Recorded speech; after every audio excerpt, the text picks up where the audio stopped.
예, 방금 소개받은 한국화학산업협회 김평중입니다. 저는 이제 석유화학산업의 친환경 동향에 대해서 말씀드리겠습니다. 저희 뭐 이제 석유화학 뭐 잘 아시고 계시는 분들도 많으실 텐데요. 뭐 석유화학산업은 이제 기본적으로 출발 원료가 석유이고요. 이제 저희가 그 정밀화학과 플라스틱 같은 이제 가공 단계로 거쳐서 최종적으로는 뭐 반도체라든가 자동차라든가 전자라든가 이런 각종 산업에 필요한 이제 기초 소재를 공급하는 우리나라 이제 대표적인 주력 산업이자 기반 산업입니다. 근데 뭐 최근에 이제 여러 가지 복합 요인들이 겹쳐서 이제 석유화학 산업이 좀 굉장히 위기 상황에 있다라고 좀 저희가 말씀을 드릴 수 있는데요. 근데 어쨌든 이런 이제 그 어떤 수급적인 요인에 의한 위기 요인 말고 기본적으로 이제 아까 말씀드린 대로 저희가 출발 원료가 이제 석유이고 그다음에 최근에 이제 기후 위기가 심화되면서 최근에 만들어지는 각종 규제들이 대체로 보면 탄소 배출 규제 쪽에 굉장히 좀 밀접한 연관이 많습니다. 그래서 최근에 이제 산업의 어떤 기본적인 주요 이슈 현안이라고 생각하면 어쨌든 이제 석유를 원료와 연료로 하면서 에너지를 많이 쓰고 또 온실가스 배출을 많이 하는 이제 석유화학 산업은 첫째는 이제 탄소 감축 부분이 이제 가장 큰 이제 부담으로 작용을 하고 있고, 그다음 두 번째는 사실 저희가 이제 석유화학 산업이 어려워진 이유이기도 한데요. 최근 이제 러우 전쟁과 그다음 미중 갈등 등이 지정학적 리스크가 지금까지도 이제 계속되고 있는데, 이로 인해서 지금 첫 번째는 이제 글로벌 수요가 있던 수요가 지금 그 줄어드는 게 이제 줄어드는 문제가 있고, 그다음 거기에 더해서 저희가 그동안 사실은 이제 주요 뭐 핵심 원부자재나 원부자재들을 주로 이제 뭐 중국이라든가 우크라이나라든가 여러 나라에서 사실은 저희가 조달을 해오고 있는데, 이런 것들은 이제 어떤 이제 공급망 부분에서 저희가 이런 안정적인 공급망 확보하는 부분들, 그다음에 세 번째는 저희가 이제 후발 그 경쟁국들이 중국하고 중동 뭐 이런 나라들입니다. 근데 최근에 이제 석유학 쪽에서 무섭게 지금 쫓아오고 있는 상황이기 때문에, 그래서 저희가 제품 사업 구조를 고부가로 전환해야 되는 부분들, 뭐 그다음 마지막으로는 이제 경쟁력을 높이기 위해서 디지털 전환을 해야 되는 부분들, 뭐 이렇게 지금 저희가 크게 한 네 가지 정도를 말씀을 드릴 수 있을 것 같고요. 결국 이런 것들을 이제 종합해서 보면 저희 석유화학 산업에서는 지금 이제 저탄소, 탈탄소는 사실상 이제 불가능하기 때문에 저탄소 친환경이 이제 굉장히 중요한 이제 이슈이고요. 제가 그래서 앞에 이제 제 소속을 한국화학산업협회로 저희가 말씀을 드렸는데, 아마 화학산업협회는 처음 들어보시는 분들도 아마 많으실 것 같습니다. 저희는 이제 원래 그 우리나라 이제 석유화학 산업은 1972년도 10월달에 이제 우리 SK 지오센트릭이 울산에서 이제 우리 납사분해 공장 NCC를 이제 가동하면서 석유화학 산업이 시작이 됐고, 저희 석유화학협회도 거기에 맞춰서 석유화학 산업 발전을 위해서 1974년 10월달에 설립이 됐거든요. 그래서 딱 올해가 이제 50주년이 됐는데, 그래서 저희 협회도 고민을 하다가 앞으로 이제 특히 석유화학 산업 같은 경우는 저탄소 친환경이 굉장히 중요할 것이고, 결국은 이제 협회가 앞장서서 그런 부분에 대한 이제 역할을 해야 되겠다라고 저희가 이제 생각을 해서 11월 1일자로 이제 한국화학산업협회로 이름을 저희가 바꿨습니다. 그래서 앞으로는 사실은 뒤에서 말씀을 드리겠습니다만, 이제 화학산업이 크게 보면 석유화학산업하고 정밀화학산업으로 저희가 구분할 수 있는데, 최근에 기업들 사업 구조 자체도 이런 것들을 구분하지 않는 또 추세이고, 특히 이제 이런 친환경 소재나 제품에 대한 또 점점 그 사업 비중이 커지다 보니 이런 부분 이제 앞으로 석유화학보다는 저희가 이제 화학으로 아마 말씀을 드리게 될 것 같습니다. 네, 저희 그 석유화학 산업은 그 오른쪽 그 표에 뭐 간단히 정리되어 있는데요. 뭐 제조업에서 생산이나 수출 면에서 대략 한 4위권 정도 있고요. 그다음에 화학 산업 전체로 보면 이제 생산액은 자동차 다음으로 2위, 그다음에 수출액은 반도체 다음으로 2위를 차지할 정도로 굉장히 규모가 큰 산업입니다. 그리고 세계 시장도 굉장히 규모가 큰데요. 보통 저희가 잘 알고 있는 자동차 시장이 굉장히 크다라고 저희가 이야기를 하고 있는데, 세계 자동차 시장이 대략 한 2조 달러 정도, 그다음 반도체가 한 6천억 달러 정도, 디스플레이가 한 3천억 달러밖에 안 되거든요. 근데 저희 화학 산업의 세계 시장 규모는 전체적으로 5.7조 달러, 그러니까 자동차의 거의 2배가 넘는 시장 규모를 형성을 하고 있고요. 그럼에도 불구하고 이제 화학 산업은 굉장히 지금도 성장성이 굉장히 높은 산업입니다.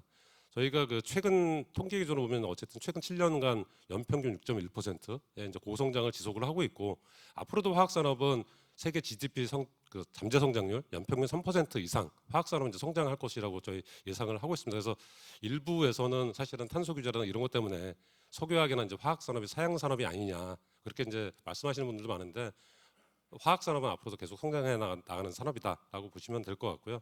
뭐 지역별로는 사실 이렇게 고성장을 기록하는 것들은 뭐 중국을 포함한 이제 개도국들이 이제 가장 큰 뭐 이유이기도 하지만 밑에 보시면 그 저희 이제 제품 사업 부분별로 이렇게 저희가 그 정리를 해놨거든요.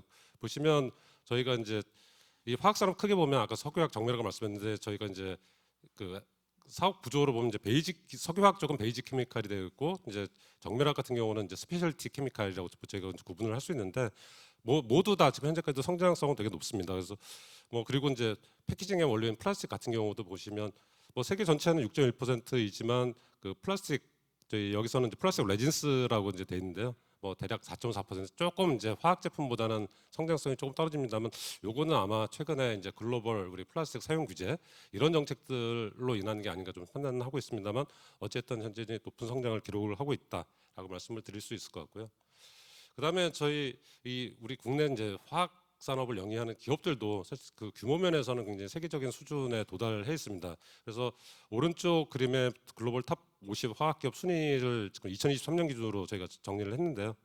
가장 큰 데가 이제 독일의 바스프라는 회사이고 그다음 두 번째가 중국의 시노팩, 사이노팩이라는 회사인데 이제 우리나라 LG화학이 가장 규모가 크고요. 지금 4위를 차지하고 있고 뭐 롯데케미칼이라든가 그다음에 하나솔루션 뭐 이런 회사들도 지금 상위권. 물론 이제 SK지오센트릭도 상위권에 있는데 최근에 조금 매출이 감소하다 보니까 50위권에서는 이번에는 빠진 것 같습니다. 어쨌든 이제 높은 순위를 차지는 하고 있습니다만 아까 세계 시장은 연평균 6.1% 성장하고 있는 반면에 이제 우리나라는 문제는 이제 그 고성장을 향유하지 못하고 연평균 0.8% 굉장히 낮은 수준의 성장률을 기록을 하고 있고 이거를 이제 국가별로 살펴보면 이제 화학 사업 산업을 축소하고 있는 이제 일본을 빼면 사실상 우리나라가 성장률은 아마 가장 낮은 뭐 수준에 있다라고 말씀을 드릴 수 있을 것 같습니다. 결국 이렇게 이제 성장률이 저조한 이유는 결국은 저희가 이제 범용 중심으로 사업 구조가 형성이 돼 있기 때문에 그렇다라고 보시면 될 것 같고요. 지금 아까 이제 저희 경쟁국이 중국이라든가 중동이라든가 이런 나라들이라고 말씀을 드렸는데 이게 이제 그 회사들이 어떤 사업 구조를 가지고 있고 매출액 규모가 어떻게 되는지를 그림으로 나타내는 것인데 왼쪽에 주로 석유학 쪽 베이직 케미칼이고 오른쪽에 스페셜티 케미칼 쪽인데 베이직 케미칼의 상단에 있는 회사들을 보시면 다 중국, 인도 기업들이 대부분입니다. 이 기업들이 최근 몇 년 사이에 다 이 10위권 안으로 다 들어온 기업들이거든요. 그래서 이들 기업들이 급성장을 하다 보니 상대적으로 이제 우리나라가 좀 저희가 그 어려움을 지금 겪고 있는 게 아닌가 생각을 합니다. 뭐 이제 그 기업별로 이제 저희가 살펴보면 아까 말씀드린 대로 이제 세계 상위권 기업들이 다양한 기업들이 있는데요. 대체로 보면 이제 메이저 기업 같은 경우는 첫째는 이제 경쟁력 있는 원료. 저희가 이제 석유를 원료라고 했습니다만 천연가스라든가 이런 다양한 경쟁력 있는 원료 이제 확보를 통해서 이제 원가 경쟁력을 높이고 그다음 두 번째는 대체로 보면 사업 포트폴리오 자체도 우리나라 기업들 대비해서 보면 스페셜티 비중이 굉장히 높은 상황입니다. 이 베이직 케미칼 같은 경우는 어떤 업황의 어떤 경기 변동을 온몸으로 이렇게 맡고 있다라고 하면 스페셜티 같은 경우는 그 사실 경기 변동에 좀 상대적으로 좀 덜 영향을 받고 있거든요. 그래서 이들 기업 같은 경우 요즘 상황에서도 꾸준하게 높은 이익을 내면서 안정적으로 지금 성장을 하고 있습니다. 다음은 이제 우리나라 화학산업 동향 말씀드리도록 하겠습니다. 이 그림은 이제 국제 유가하고 영업이익률을 연도별로 나타내는 것이고요. 대체로 보면 이제 유가가 100달러 정도 됐을 때 영업이익률이 급락한 모습을 볼 수 있는데 최근에는 이제 거의 뭐 사실상 0을 지금 수렴하고 있다 이렇게 이제 보시면 될 것 같고요. 이렇게 지금 저희가 뭐 그 업황이 그 악화된 이유는 뭐 첫 번째는 이제 2022년부터 아까 말씀드린 대로 유가가 높아졌고 이 와중에 저희 이제 그 글로벌 수요 부진에 인해서 그다음 저희가 주로 수출하고 있는 중국 자체 또 수요가 줄어든 부분들, 그다음에 또 중국이 그 기간 중에 대규모 이제 설비를 늘려서 공급강이 심화된 부분들, 이런 부분들이 요인으로 작용을 하고 있습니다. 뭐 중국 같은 경우는 그 수요 증가세도 중국도 굉장히 좀 어려움을 겪고 있는 상황인데요. 이런 상황에서도 이제 굉장히 공격적인 증설을 지금 추진하고 있고요. 지금 저희가 이제 우리나라 한국의 석유화학 산업이 에틸렌이라고 하는 기초원료 기준으로 연간 1,280만 톤 생산을 하면서 이제 세계 4위인데요. 중국의 지난 4년간 대략 한 2,700만 톤 정도 우리나라의 거의 2배 넘는 설비를 증설을 했고 앞으로도 4년간 또 한 2,600만 톤 정도 그러니까 합치면 5,300만 톤 우리나라의 한 4배 이상 지금 설비를 증설했거나 앞으로 증설할 예정에 있습니다. 그러다 보니 지금 이런 부분들이 공급은 단기간에 크게 증가했는데 수요 자체는 있던 수요마저도 지금 줄어든 상황이다 보니까 작년 같은 경우 이제 그 역대 최대 공급 과잉을 기록을 하면서 특히 이제 이 중국과 세계 화학 산업은 계속 성장을 했지만 중국과 중국 옆에 있는 우리나라와 일본 이 동북아 기업들이 이제 특히 이제 가동률이 크게 하락하는 등 이제 업황 악화를 겪고 있습니다. 향후 전망입니다. 글로벌 이제 수급 전망을 보면 그 왼쪽 그림은 이제 막대 그래프는 매년 공급이 얼마나 늘어나는지를 나타낸 것이고요. 그 다음에 음영으로 처리된 부분은 이제 글로벌 수요가 어떻게 늘어났는지, 그 다음에 실선으로 해서 이렇게 진하게 나타난 부분은 이제 가동률 부분입니다. 요거를 보면 이제 글로벌 공급 증가는 2023년까지 이제 수요 증가를 크게 상회하지만 올해부터는 이제 그 공급 증가가 뭐 수요 증가랑 뭐 거의 낮거나 뭐 소폭 증가하는 정도 뭐 이렇게 지금 예상이 되고 있기 때문에 그래서 사실상 올해부터는 이제 특히 하반기부터는 좀 글로벌 수급이 좀 나아질 걸로 저희가 예상은 했습니다만 뭐 말씀드린 대로 이게 지금 중국에서 단기간에 워낙 많은 공장을 지금 진 상황이기 때문에 이런 것들이 사실상 공급이 해소되기에는 굉장히 많은 시간이 걸릴 것이라고 예상을 하고 있고 그게 이제 그 오른쪽의 채산성 지표입니다. 이제 같은 기간 그 S&P 글로벌이라고 하는 기관에서 만든 그림이고요. 보시면 그 대체로 그 영업인 그 채산성 저희 그 마진 부분이 그, 미국이라든가 유럽이라든가 이런 나라들 같은 경우는 다 위에 있는데 빨간색으로 표시된 부분이 저희 동북아 지역이거든요.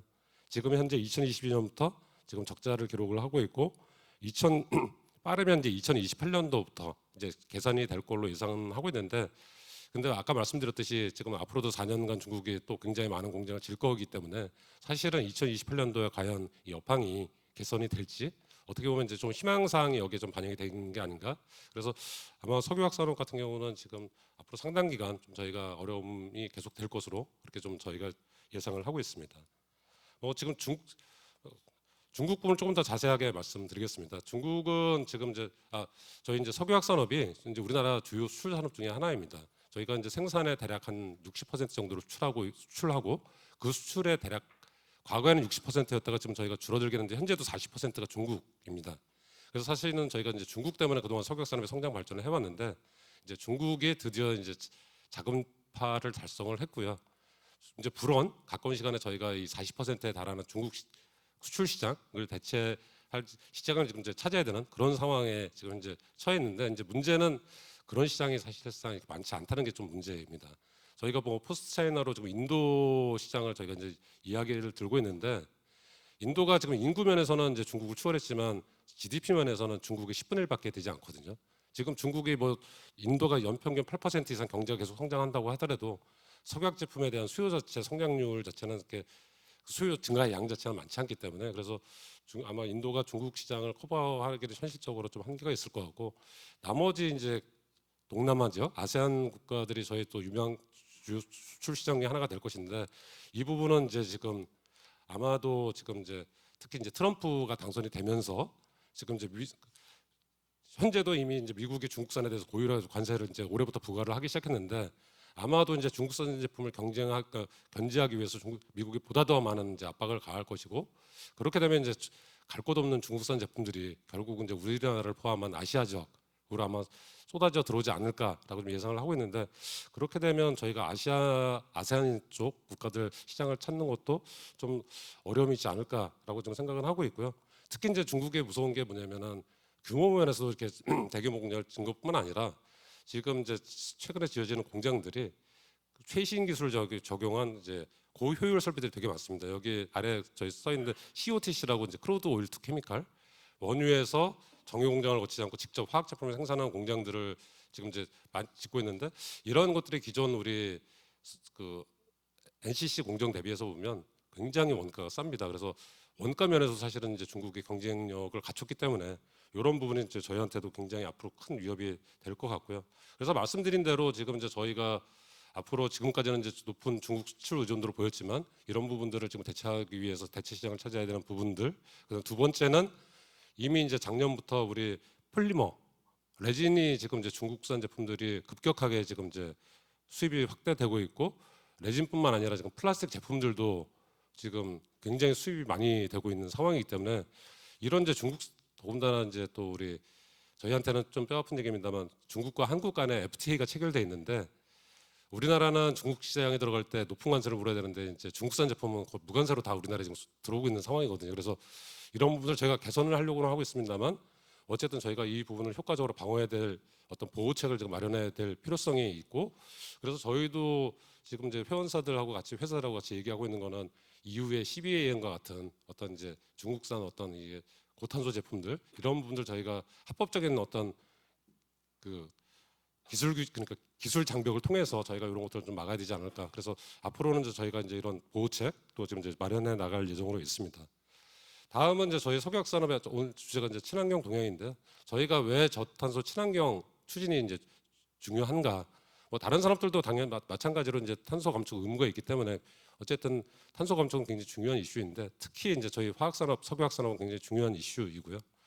저희가 이제 이거를 지금 저희가 해야 되는 이유는 먼저 지금 이제 그 저희가 2030년 우리 국가 NDC라고 하는 온실가스 감축 목표, 그다음에 2050년 탄소 중립 목표 달성해야 되는 부분도 있지만 그거보다 더 빨리 시작되는 게 이제 그 탄소세이거든요. 그래서 첫 번째가 이제 EU에서 뭐 아시는 대로 세계 최초로 이제 탄소 국경세라고 하는 CBAM 제도를 도입을 했고 올해 이제 지금 현재 그 시범 기간 중입니다만 시범 기간 중이고 저희 이제 화학하고 플라스틱은 빠져 있는데 아래 그 그림의 일정을 보시면 지금 2028년도부터는 저희 이제 화학과 플라스틱 제품도 그 CBAM 대상에 이제 포함이 될 것이고 그렇게 되면 저희가 지금과 같은 어떤 석유 베이스의 이런 원료와 제품들을 EU 시장에 수출하기 위해서는 배출권이라고 하는 것을 사야 되는데 통상적으로는 지금 저희 그 배출권 여기 자료는 11만 원이라고 지금 돼 있는데요.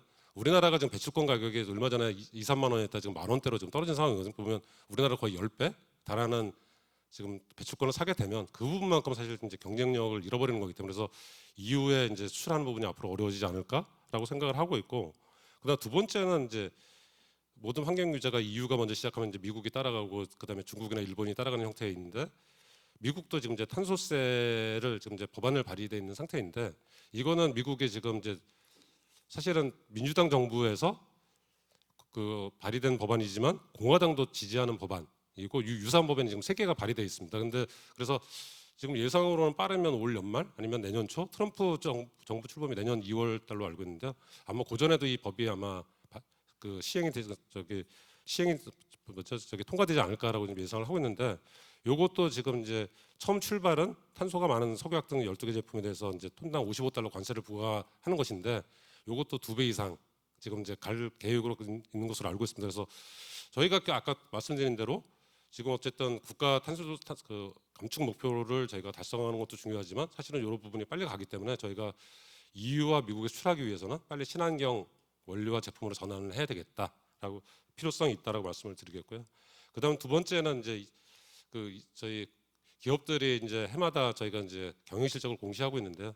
앞으로는 이제 기후 환경 공시 플러스 이제 여기에 추가되는 게 생물 다양성까지 이제 저희가 공시하도록 지금 할 예정입니다. 그래서 각 기업들이 온실가스 사업장에서 생산되는 제품들이 얼마나 온실가스를 배출하고 있고 그거를 감축하기 위해서 얼마나 노력하고 있는지를 매년 공시를 해야 되고 그다음에 투자자들은 그 사항을 보고 회사들이 기후 환경적으로 그 개선을 위해서 얼마나 노력하는 기업에 대해서는 투자를 하고 그러지 않은 기업들은 이제 투자를 못하게 하는 이제 아마 그런 제도로 이제 이게 바뀔 거거든요. 그래서 이런 부분도 지금 이제 앞에 시행 시기 보시는 대로 불과 2년, 2, 3년 내에 이제 이게 전 세계적으로 아마 시행이 될 것 같습니다. 그래서 이 부분도 저희가 좀 신경 써서 대응해야 되는 부분이고요. 그다음 이제 세 번째 중요한 이슈가 저희 플라스틱 국제 협약입니다. 앞에서 제가 간단하게 설명하고 넘어갔습니다만 저희 석유화학 전체 그 생산된 제품의 대략 한 60% 정도가 합성 수지입니다. 그래서 사실은 이제 플라스틱에 대해서 규제 수준이 어떠냐에 따라서 아까 전체 화학 산업이 연평균 6.1% 성장했는데 지금 플라스틱은 4.1% 지금 성장에 그친 것처럼 이 협약이 어떻게 되느냐에 따라서 사실은 어떻게 보면 우리 플라스틱을 생산하는 우리 원료업종과 그다음에 제품업종은 굉장히 큰 영향을 받을 수밖에 없기 때문에 이거를 저희가 좀 면밀하게 좀 봐야 되고요. 이제 마지막 회의가 이 저희 2020년도에 이제 이 협약을 이제 올해 말까지 성안하기로 지금 이제 목표를 이렇게 설정을 했는데요. 마지막 회의가 이제 다음 주 월요일부터 부산에서 열릴 예정입니다. 그래서 12월 1일까지 이제 진행이 될 예정인데요. 지금 이 플라스틱이 그 각 나라마다 이제 그 발전 정도가 다르다 보니까 지금 이제 플라스틱을 많이 생산하는 나라하고 그다음 플라스틱 생산량이 없지만 플라스틱을 소비하는 나라하고 입장이 지금 첨예하게 대립이 되고 있고 지금 이 부분이 과연 이제 지금까지도 사실은 이게 합의가 안 됐는데 5차 회의에서 합의가 될지 여부는 좀 불투명한 상황입니다만 어쨌든 이제 주요 쟁점에 보면 일단 그 플라스틱을 규제해야 된다라고 그 입장을 밝힌 나라들은 이제 UNEP 전체 175개 회원국 중에서 3분의 2가 넘습니다. 대략 130여 개국 정도이고 그다음에 그 규제는 이제 도입할 필요성은 있지만 규제는 각 국가의 상황이라든가 어떤 산업 발전 속도를 고려해서 좀 점진적으로 신중하게 해야 된다는 입장들을 가진 나라가 이제 한 30여 개국 정도 지금 있는 상황인데요. 일단 이제 여기에서 이제 주요 쟁점은 첫째는 목표 연도를 어떻게 할 것이냐입니다. 지금 저희가 탄소 중립은 2050년도 목표로 되어 있는데요. 여기에서는 지금 플라스틱이 첫째는 이제 기후 위기, 두 번째는 환경 오염, 세 번째는 생물 다양성에 영향을 미치기 때문에 이거는 더 시급하게 규제를 해야 된다. 그래서 목표 연도를 EU 등에서는 2040년도로 지금 설정을 하자라고 주장을 하고 있고, 그다음 두 번째는 이제 그 사실은 이 협약이 이제 플라스틱 환경 오염에서 이제 시작이 되는 것인데요.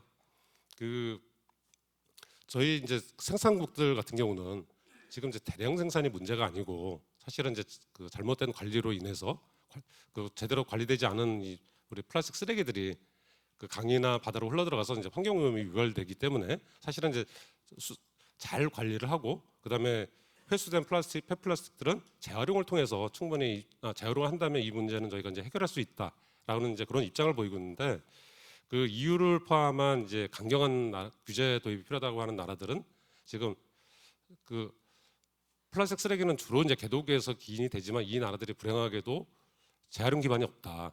한국이나 뭐 일본 사실 재활용 시스템이 잘 갖춰진 나라는 우리나라, 일본 등 포함해서 많지는 않습니다. 그러다 보니 개도국들은 재활용 기반을 갖추기 위해서는 굉장히 많은 재정이 필요하고 그런 부분들에 대해서 아무리 설사 선진국이 지원한다고 하더라도 시스템을 갖추기에는 굉장히 오랜 기간이 걸리기 때문에 문제 해결이 될 수 없다. 그래서 이제 플라스틱 생산량을 줄여야 된다라고 요구를 하고 있는데 이제 지금 4차 회의 때까지 논의된 거 보면 그 EU를 포함한 HAC라고 하는 강경한 그룹에서는 이제 2040년까지 19년 대비 30% 줄이자. 그다음에 루안다라든가 페루 같은 나라는 25년 대비 40년까지 40%를 줄이자라고 이제 요구를 하고 있고요. 그다음 두 번째는 이 플라스틱 중에서도 그 제품 자체는 안전한 물질이지만 원료가 좀 그 발암 의심 물질이라든가 환경 호르몬이라고 하는 그 내분 결합 물질, 그 의심 물질들이 몇 가지가 좀 있습니다. 그런 걸로 또 만들어진 제품들은 사용 과정에서 용출될 가능성이 제품 이제 녹아 나올 가능성이 있기 때문에 이런 것들은 아예 더 이상 이제 만들지도 말고 쓰지도 말자라고 얘기를 하고 있고 대표적인 이제 우리 제품들이 PVC라든가 폴리카보네이트, 그다음 폴리스타이렌, 폴리우레탄 뭐 이런 그 폴리머들인데요. 이런 것들은 이제 뭐 하여튼 더 이상 만들지도 쓰지 말아야 된다. 그다음에 세 번째는 이제 그 안에 또 그리고 플라스틱에 들어가는 이제 여러 첨가제들도 보면 뭐 저희 그 과부라 화합물이라든가 굉장히 많은 것들이 있는데 이런 부분들도 사실은 위해하기 때문에 이제 그런 것도 이제 규제를 해야 된다라고 이제 주장을 하고 있고 그다음에 또 이제 세 번째로 이제 규제가 또 필요하다고 하는 거는 결국 이제 환경 오염을 가장 결국 이제 유발원이죠. 어떻게 보면 이제 일회용 플라스틱 등 포장재에서 어쨌든 그 쓰레기가 만들어지고 환경 오염이 유발되기 때문에 이런 부분들도 앞으로 이제 더 이상 만들지도 말고 쓰지도 말아야 된다라고 이제 주장을 하고 있는데 요거를 이제 다 합쳐 보면 폴리머 30%, 그다음에 그 위해 우려 폴리머 및 화학물질을 하면 이게 전체 플라스틱의 5% 정도입니다. 그리고 일회용 플라스틱 등 포장재가 또 전체 플라스틱의 40% 정도거든요. 그래서 이제 EU라든가 최근에 이제 그린피스 등 이 환경단체에서 계속 언론을 통해서 공격을 엄청나게 하고 있는데요. 이들이 주장하는 총량은 대략 전체 플라스틱의 75%를 2040년까지 감축을 해야 된다라고 주장을 하고 있고, 요게 이제 그 지금까지 이제 유엔 협약은 다 만장일치로 협약이 이제 성안이 되어 왔는데 지금 이제 이런 부분들에 대해서 지금 아까 생산국들은 만장일치로 이 협약을 제정해야 된다고 주장을 하고 있는데 지금 이제 이 EU를 포함한 많은 나라들은 또 다수결로 하자라고 좀 주장을 하고 있거든요. 그래서 경우에 따라서 이런 것들이 다수결로 이제 통과가 됐을 경우에는 아까 말씀드린 대로 저희 전체 수의 60%가 플라스틱인데 75%를 감축한다라고 하면 사실은 저희 석유화학 산업 같은 경우는 전체 그 영향을 이렇게 곱해 보시면 굉장히 이제 치명적인 영향을 받을 수밖에 없다라고 이제 생각을 하셔야 될 것 같고요. 그래서 이런 부분에서 그래서 이제 이 협약이 되게 중요하기 때문에 다음 주에 그 협약 내용도 굉장히 좀 긴밀하게 보시면서 일단 모니터링 좀 해주실 거를 부탁을 드리고요. 당연히 이제 이 부분에서 중요하기 때문에 저희 협회라든가 저희 이제 산업계에서도 이번 협약에 직접 저희가 참여를 할 예정입니다. 그래서 저희가 협약 진행 상황을 모니터링하면서 그런 부분들을 계속적으로 저희가 정부에 저희가 전달을 해서 일단 산업에 불리한 내용으로 협약이 초래되지 않도록 지금 저희가 이렇게 유도를 해나갈 예정이 있다라고 말씀을 드릴 수 있을 것 같고요. 여기서 이제 마지막에 5번 보시면 지금 저 재활용이 저희가 답이다라고 말씀을 드렸는데 재활용도 사실은 좀 이슈가 있습니다. 지금 저희는 이제 화학적 재활용을 앞으로 해야 된다라고 하는데 의외로 이제 EU라든가 이런 나라에서는 화학적 재활용에 굉장히 좀 부정적인 인식들을 좀 갖고 있는 부분이 있어서 이런 부분들도 저희가 앞으로 좀 같이 좀 인식 개선을 해야 될 필요성이 있다라고 보시면 되겠습니다. 저희 업계 대응 현황입니다. 뭐 그 첫 번째로는 최근에 이제 저희 그러니까 업황이 악화되고 그다음에 지금 후발 경쟁국들이 지금 저희 추격을 하고 있는 상황이기 때문에 그래서 결국은 이제 경쟁이 심화된 이 범용 부분은 이제 일부 설비를 이제 축소하거나 조정하는 뭐 이런 노력들을 좀 하고 있고요. 그다음에 두 번째는 이제 결국은 저희가 그 경쟁국하고 싸워서 이기기 위해서는 결국은 차별화된 제품으로 저희가 이제 갈 수밖에 없습니다. 그래서 지금 저희가 사업 구조 고도화라는 표현을 썼는데 그래서 지금 저희가 차별화 제품은 저희가 일단 첫 번째는 이제 고부가가치 아까 스페셜티 케미칼, 그다음 두 번째는 그 친환경 소재 제품이라고 저희는 생각을 합니다. 그래서 그쪽으로 지금 저희가 사업 구조 전환을 하기 위해서 이제 열심히 이제 많은 계획을 세워서 노력을 하고 있고 실제로도 많은 회사들이 지금 저희가 재활용 부분 그다음에 바이오 생분해 부분에서 이렇게 계획을 세워서 이제 투자들을 하고 있는데 문제는 이제 이런 투자들이 제대로 이루어지기 위해서는 굉장히 또 많은 자금이 필요한데 지금 이제 최근에 뭐 좀 상황이 여의치 않다 보니 대체로 저희가 회사들이 당초에 2, 3년 전에 세웠던 계획들이 지금 취소되거나 아니면 연기되는 추세로 가고 있어서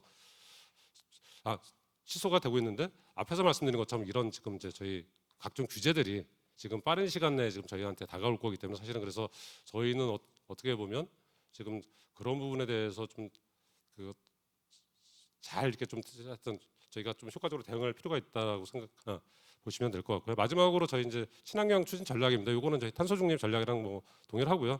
기본적으로 저희는 이제 어쨌든 탄소 규제 등에 대응해서 뭐 이제 원료를 저희가 바이오라든가 그다음에 수소라든가 CO2라든가 이런 다양한 쪽으로 지금 대체를 하려고 하고 있고 연료도 마찬가지로 이제 재생전기를 이용해서 저기 재생전기를 이용한 공정이라든가 그다음에 수소 암모니아 같은 뭐 친환경 연료 쪽으로 대체를 하려고 하고 있고 그다음에 그 3번의 에너지 효율상은 이제 저희가 늘 하는 것이고요. 4번이 이제 이산화탄소를 포집해서 지금 이제 원료로 이렇게 저희가 활용하는 부분들.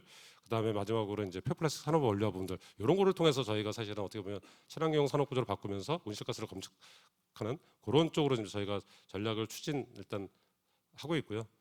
지금 사실 이제 저희가 어쨌든 저희 석유 산업에서 이 저탄소 친환경이 되게 중요한데 지금 정부도 이제 그 부분은 저희가 깊이 인식은 하고 있고요. 그래서 저희가 올 초부터 이제 산업통상자원부랑 그 석유화학 산업의 이제 경쟁력 제고 방안이라는 그 위기 대책을 지금 그 수립을 그동안 해왔습니다. 그래서 이게 아마 빠르면 이제 이달 말 정도 이제 발표가 될 것 같은데요. 그래서 주 내용은 이제 저희 화학 산업의 이제 사업 재편 활성화, 그다음에 그다음 단기적 위기 극복을 위한 이제 원가 절감 및 정책 금융 지원, 그다음에 이제 고부가 친환경 사업 구조 전환 지원.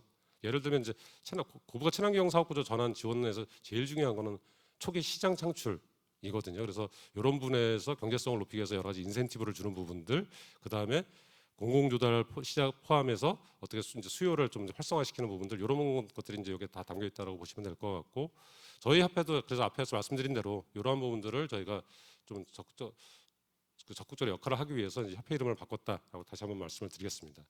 네, 마지막 결론입니다. 그래서 저희 화학산업은 앞으로도 뭐 계속적으로 그 높은 성장이 예상되는 사업이고요. 다만 이제 일시적으로는 저희가 그 중국발 공급과잉 때문에 지금 저희가 어려움을 겪고 있지만 이 부분도 저희가 경쟁력을 높이기 위한 이제 여러 가지 대책들 방안들을 지금 현재 회사들과 함께 지금 저희가 그 방안을 수립을 했고 그게 정부 정책을 통해서 지금 이제 반영될 예정에 있고 정부도 지금 이제 석유화학 포함한 화학 산업의 대규모 재정 지원을 포함해서 여러 가지 상황들을 지금 이제 고민을 하고 있기 때문에 그래서 그런 부분들이 좀 적절하게 잘 추진이 된다라고 하면 충분히 이제 저희도 요 위기 극복가 다시 또 이제 저희가 어떤 각종 산업에 필요한 이제 핵심 소재를 공급하는 주력 산업으로서 계속 위치를 이제 저희가 지속해 나갈 수 있을 것이다라고 저희가 이제 말씀을 드릴 수 있을 것 같고요. 다만 이제 문제는 이러한 것들이 제대로 가기 위해서는 이제 기업들이 계획하고 계신 이 친환경 분야에 대한 이제 투자 이런 것들이 좀 타임리가 적기에 잘 이제 추진이 돼야 되는데 그런 부분들 하기 위해서는 결국은 이제 그 어떤 저희가 아까 우리 생분해 플라스틱의 정책 혼선 부분 말씀 주셨었는데 그런 어떤 정책이라든가 그러니까 기업들이 예측할 수 있도록 하는 그런 정책 환경 등 조성을 통해서 그런 기업들이 좀 이렇게 적극적으로 믿고 나갈 수 있도록 그런 노력들이 좀 필요하다고 생각을 하고 이제 그런 부분에 대해서는 저희 협회에서도 여러 가지 역할 노력들을 다 하겠습니다. 예, 이상으로 발표 마치겠습니다.